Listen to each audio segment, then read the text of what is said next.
Hey guys, how are you all today? Thank you so much sa inyong walang sawang suporta sa aking channel guys.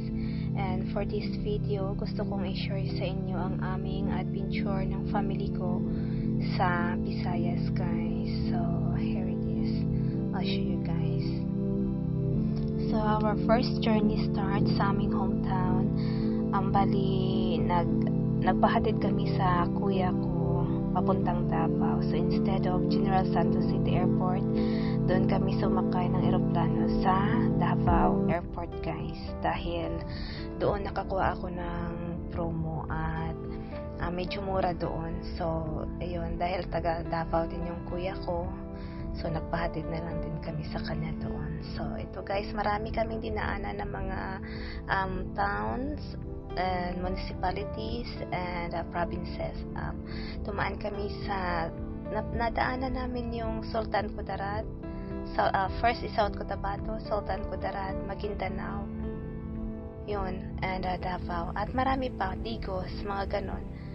So, and I think a Muslim area dun sa Maguindanao area, and basta yan.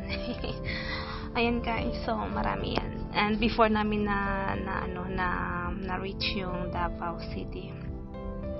So ayan guys, dito makikita nyo yung iba't ibang mga culture nila and iba't ibang mga display sa kalsada.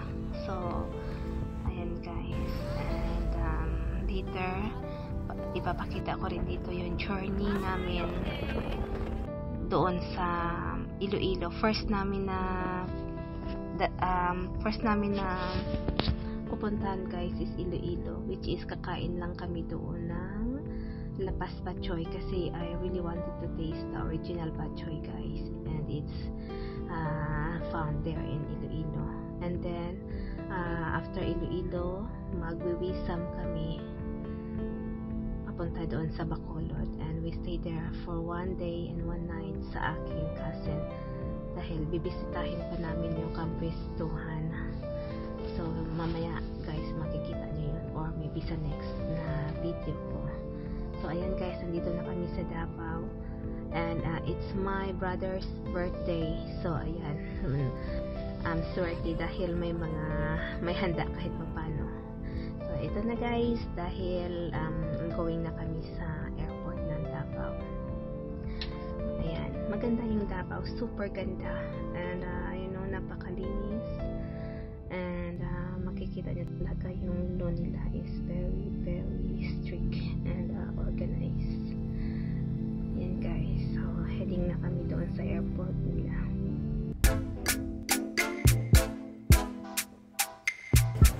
Hi guys, pakadto na kami sa Iloilo, tapos karon diretso na kami sa Bacolod.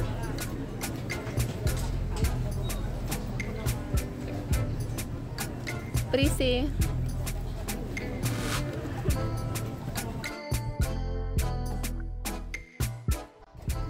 Dito na guys, papasok na kami sa loob ng eroplano, and it's my mom's and uncle first time na sumakay. And itong dalawang bata, dalawang anak ko is ilang beses na rin sila nakasakay.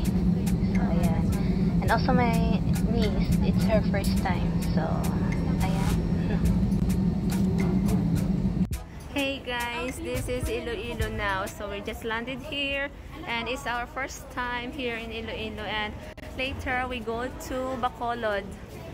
Yes guys, and then Negros.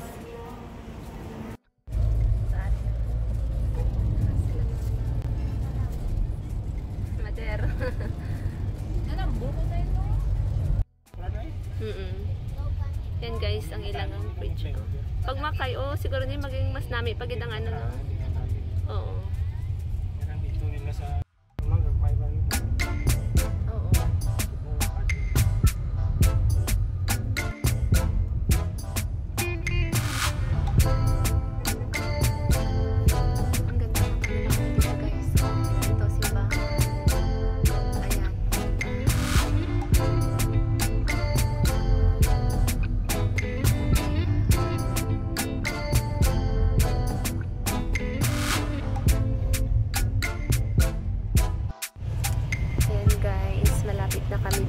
sa pinaka Batsuyan, yung Lapas Batchoy ng Iloilo.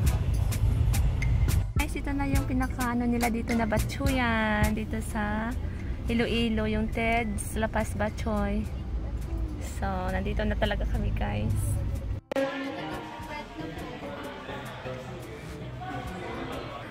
Ayan, guys, ito na yung pinaka-original Lapas Batchoy ng Iloilo. Ayan, guys.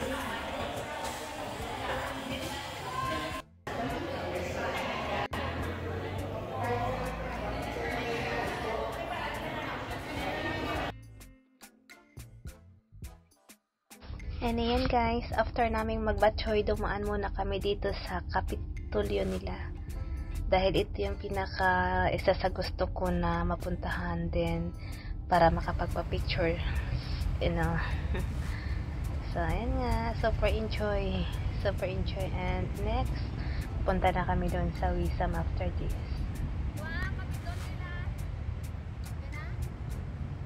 Santo sa munisipyo nila. Ay, okay. Test trawis na to. Oo. Ayun guys, ang kanilang City Hall. City Hall, tama kuya? Oo.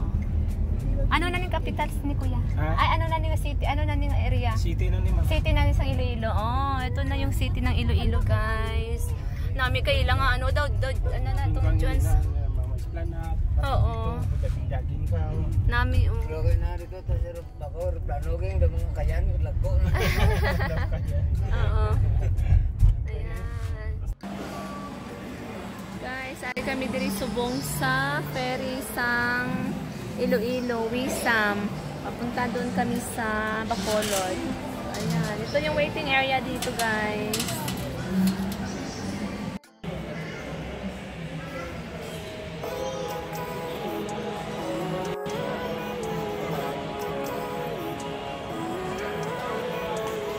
Living life every day, late at night, not okay.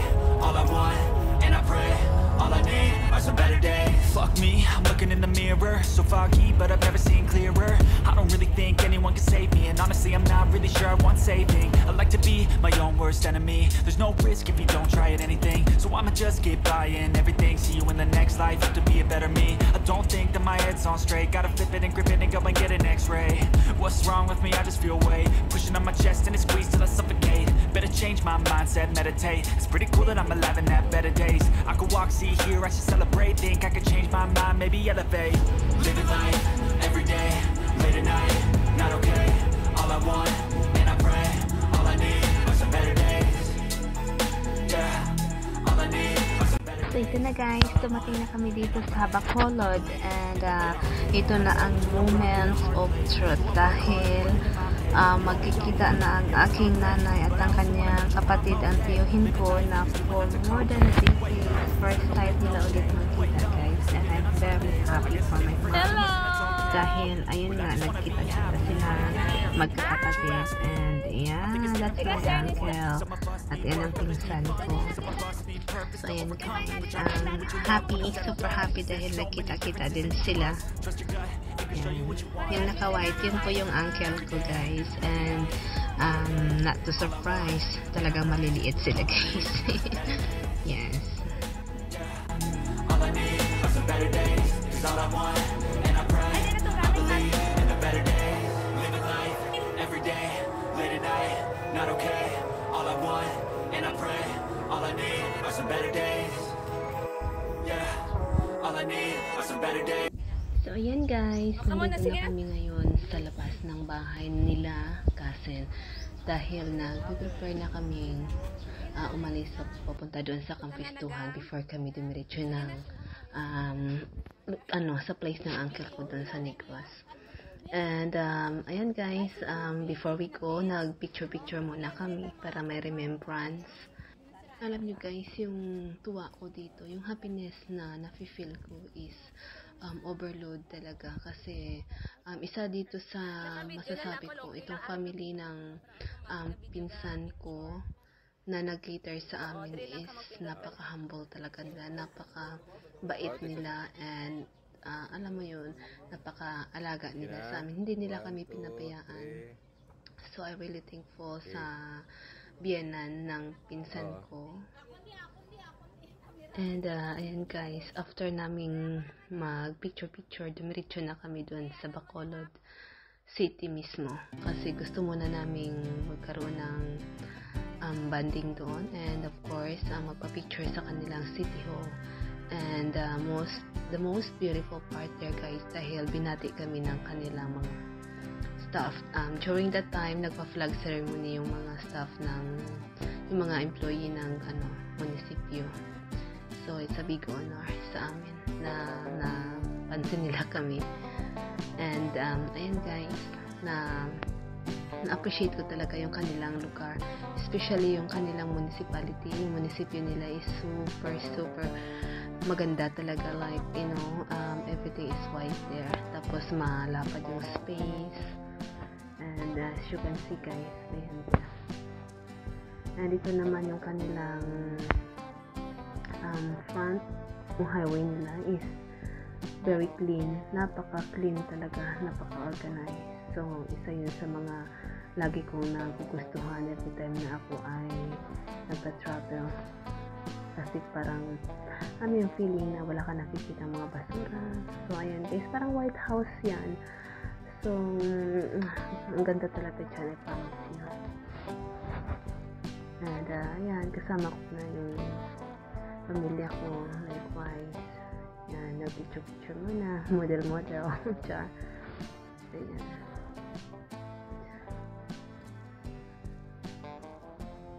And yung pamangkin ko is very, very happy that time.